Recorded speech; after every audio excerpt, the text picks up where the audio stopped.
Welcome back, brothers and sisters. I am Braden. This is Langley Outdoors Academy, and thank you for stopping by. All right, guys, we have some breaking news, and this is some great news for the Second Amendment advocacy side of things. Something that you and I have been visiting together every night for about 8 to 10 minutes and really making a difference. Even though it may be small, never underestimate what you're doing because it has a lasting impact. In this video, we're going to talk about Biden's poll numbers, particularly around gun violence and guns in America and how it's falling off of a cliff, down from a previous cliff in March. It's going down, and it's going down fast. But I want you guys to notice what we've been talking about this week. And if you recall, about 2 days ago, we did a video about a tone switch from the Biden administration. It went from the bully pulpit to this is going to happen, banging my chest, and this needs to change, to almost a campaign stop. Check the video out. It's about 2 days ago. And I've got it actually linked on the screen right now, and it's in the description box. But this goes towards and backs up the fact that we were dead on in that assessment. Listen to this article. It's also linked in the description box, and let's dive into what this means and what they're saying, because we're about to see another shift now from the media. But let's keep going. Poll shows Biden's gun violence approval rating falling to 37% among rise in shootings. Now, this came out last night around 10 p.m. President Joe Biden's approval rating for his handling of gun violence has fallen to 37%, according to a new poll, as shootings continue to rise in 5 major cities. Now, just a little side note, something to note on there. 30% of the country is left-leaning liberal, 30% is conservative, and about 40s right there in the middle with it kind of goes back and forth, okay? They almost don't even have all, like barely have all the liberals, just saying, okay? These numbers are terrible. The latest ABC News Ipsos poll, conducted between July 23rd and 24th and released Sunday, showed Biden's gun violence approval rating underwater, with 37% approving and 61% disapproving. 6 in 10 Americans disapprove of what he's doing. On either side of the spectrum, 6 in 10. That is abysmal, but it just keeps on going.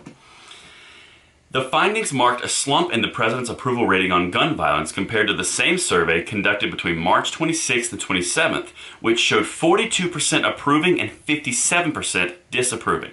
These numbers are falling off of a cliff because he's infringing on the rights of everyday law-abiding Americans, but he's also not accommodating to the fact that violence is rising and crime is rising. He's completely disconnected, the entire administration is, and that's why these numbers are falling.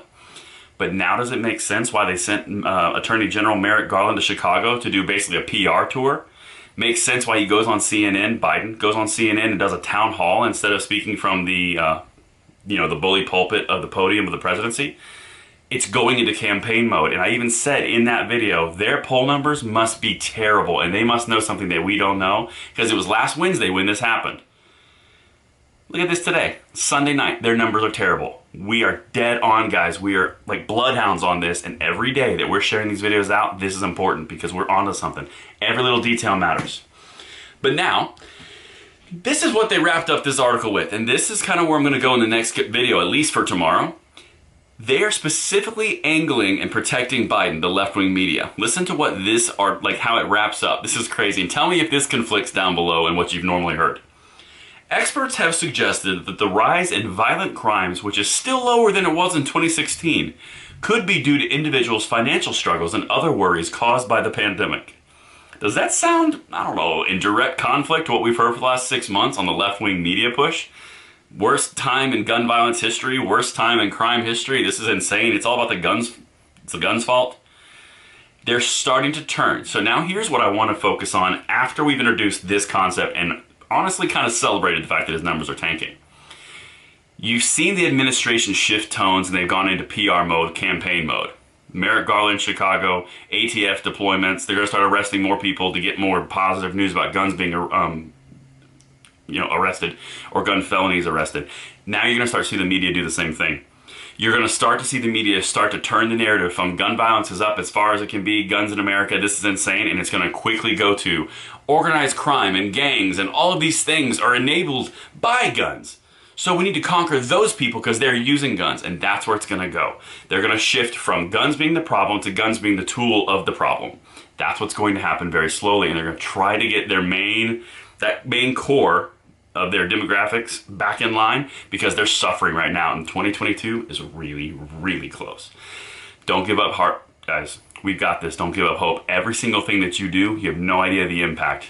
Get out there, get ready, because 2022, we're gonna have to show up and show out because we have got this. Some amazing things are coming down the pipe. Hang in there, and we're gonna take you all the way through from Langley Outdoors Academy right here on this channel. But let me know what you guys think, and until tomorrow, I'll see you later.